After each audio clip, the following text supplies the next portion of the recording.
खाने की व्यवस्था करने के लिए। खाना वाना मिल रहा है कि ना आप लोग का? यहाँ कुछ नहीं मिल रहा है। कुछ नहीं मिल रहा है। तबियत खराब होती तो क्या क्या होते जी? तबीयत खराब होता है, लाद कर ले जाता है खाना पर रात के। हाँ। स्टीमर नहीं के ना की व्यवस्था नहीं के? यहाँ कुछ भी व्यवस्था नहीं। कौन व्यवस्था नहीं के? वो कहते कहाँ जाता नहीं? बहुत पिसाव है। हाँ। पानी में तो गेहूँ आटा डूब जाए। अब क्या करें, पेट खाई तो कुछ करेगा पड़ी नहीं। कहाँ जाते हैं भैया?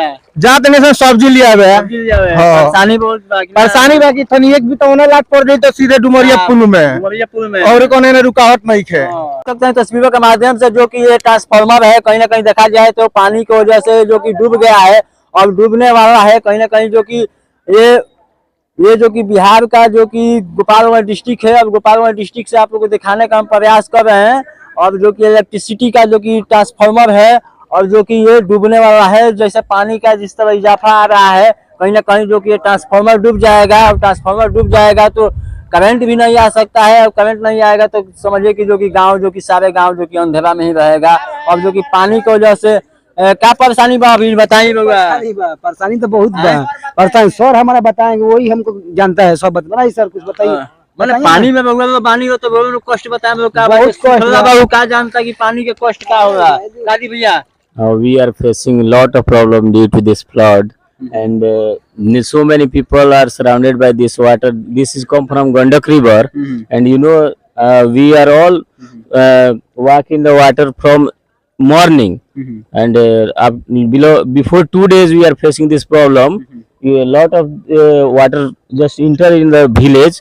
So many villagers surrounded by this, and that's all. थोड़ा हिंदी में बोलिए कि लोगों को समझ में आए। आप इंग्लिश बोलते हैं, आप अच्छा खासा पढ़े लिखे हैं तो मैं ये बताना चाहता हूँ कि मैं इस गांव का एक निवासी हूँ जो इस बाढ़ की स्थिति को देखते हुए मैं खुद फेस कर रहा हूँ इस प्रॉब्लम में ना। मेरे हाथ का स्थिति आप देख सकते हैं, मैं पानी हेल कर जा रहा हूँ बांध पे ना। और जो मेरा घर है वो भी बाढ़ से डूब चुकी है। और जो भी सामग्री और सामान हम लोग को लाना रहता है just out of this bank of river, we go from market you know, और वहाँ से हम लोग सामान परचेज करके लाते हैं और उसको खाते हैं और जीवन व्यतीत हो रहा है। आप सामान खरीद कर लाते हैं तो फिर बनाते कहाँ हैं? बनाते हैं हम लोग जस्ट गैस पे ही, पर वहाँ पे भी पानी नहीं भरी है, इसकी वजह से हम लोग वहाँ पे खाना बनाकर खाते और कुछ जो कि सूखा हुआ जमीन है। हाँ, कुछ जो जमीन है जो ऊंची जगह है गांव में, वहाँ पे ही लोग अपना जीवन यापन कर रहे हैं अभी इस बाढ़ की स्थिति में। अच्छा बताइए, खतरा का कुछ संकेत है? खतरा का संकेत ये है कि इतना तेज रफ्तार में पानी बह रही है, आप इसको दिखा सकते हैं। देखिए कितना तेज, इतना ज्यादा बहाव है कि पैर नहीं, और इसमें मान लीजिए कि थोड़ा भी पैर फिसलेगा तो यहाँ पे देखिए लगभग 1-2 लगी है ना जी। यहाँ पे जाने के बाद क्या होगा, उसमें आदमी घूम फिर कर उसी में मर जाएगा। बात स्थिति ये है, ये तो खतरा है यहाँ का। और देख रहे हैं यहाँ पे पानी होने का कारण, इतना पानी होने के कारण ट्रांसफार्मर जो कि डूबने वाला है, तो बिजली भी नहीं आता होगा। तो बिजली भी नहीं आ रही है और अंधेरे में और दिक्कत है, सांप है, गोजर है, ये सब निकलते हैं तो बहुत सारा जान का खतरा है। मान लिया बाय द वे किसी को काट लिया तो वो हॉस्पिटल तक पहुँचेगा कैसे? शायद पहुँच नहीं पाएगा, पानी नहीं पाएगा क्योंकि वो बचेगा। ये तो बात सही है, पहुँच ही नहीं पाएगा क्योंकि लोग जब तक वो पहुँचेगा तब तक उसका विष पता नहीं कहाँ पहुँच जाएगी शरीर में और वो अपनी जान से हाथ धो बैठेंगे। कोई भी हो सकता है इस गांव का। अरे कुछ सरकार द्वारा कुछ क्या? सरकार द्वारा तो अभी कुछ भी मतलब हेल्प नहीं मिला है, क्योंकि हेल्प के तौर पे क्या होना चाहिए, अभी नाव भी होना चाहिए तो वो भी सुविधा उपलब्ध नहीं है। वो बशर्ते कुछ लोग फंसे हुए हैं गांव में, उनके लिए खाना सामग्री भी नहीं पहुंची है।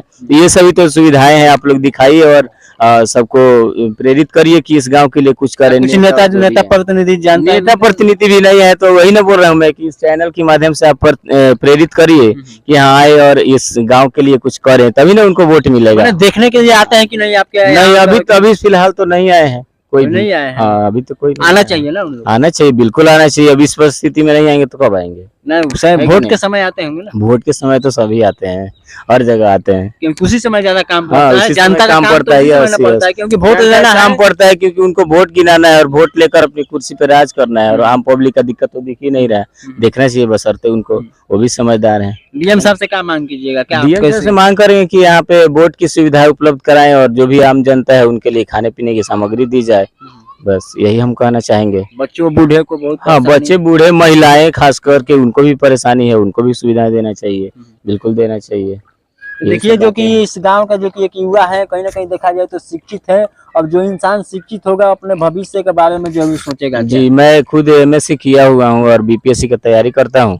मैं पहले पटना रहता था, अभी गांव में लॉकडाउन के बाद यहीं पे हूँ, रूम छोड़ दिया था, तो मैं अभी पढ़ाई के लिए फिर आगे तैयारी करता हूँ और छोटे से स्कूल में यहाँ टीचर भी हूँ, प्राइवेट स्कूल में अगर पढ़ाता आप पढ़ लिख कर कोई अच्छा पोस्ट पा लीजिएगा तो कैसे सेवा हूँ। जी, करेंगे? मैं अगर अच्छा पोस्ट पा लूंगा तो मैं अपनी तरफ से पूरे दिल से मैं मतलब चाहूंगा कि इस गांव की समस्या दूर करने में मेरे भी योगदान हो। देखिए जो कि ये जो कि शिक्षा का पहचान है, कहीं ना कहीं देखा जाए तो कहा जाए कि शिक्षा ऐसा चीज है कि इंसान को भगवान यानी कि महान बना सकता है। जो कि इनके आवाजों से और इनके जो कि लैंग्वेज से आप सोच रहे होंगे कि कितने बेहतरीन तरीका से इन्होंने बात किया, और कहीं ना कहीं देखा जाए तो ये इनका जो कि बहुत सौभाग्य की बात है। और जो कि ये कि देखिए कि जो कि बाढ़ ग्रस्ती गांव से आते हैं, और गांव से आने के बाद ये जो कि खुद पानी में जो कि अपना जो कि सामान खरीदने के लिए जा रहे हैं, और कहीं ना कहीं जिनका इनका इतना तकलीफ है। पढ़ाने जा रहा हूँ, अभी ट्यूशन पढ़ाने जा रहा हूँ। पढ़ाने के लिए जा रहे हैं जी। तो बच्चों का माने कि अभी तो बंद जो कर सकते बच्चे हैं तो आ गए होंगे, अदर गांव के हैं, अदर गांव के हैं, तो वो आ गए होंगे, उनको मैं 1 घंटा पढ़ाऊंगा, फिर एक जगह और पढ़ाने जाऊंगा, फिर वापस आऊंगा शाम तक। तो ये जो कि शिक्षक है, देखिए कि इनका कदम जो कि है, जो कि पानी में हम लोगों का कदम रुक नहीं रहा है, और इनके जो कि बच्चों के लिए इतना ना जो कि शिक्षा देने का जो कि जुनून है कि इनका खुद इस पानी में पाँव नहीं रुक रहा है। जी, मैं उसी के लिए इतना मेहनत करके जा रहा हूँ कि मेरे वजह से कुछ बच्चे सीख जाएं, पढ़ने में प्रेरित हों और आगे चलकर कुछ बन जाएं।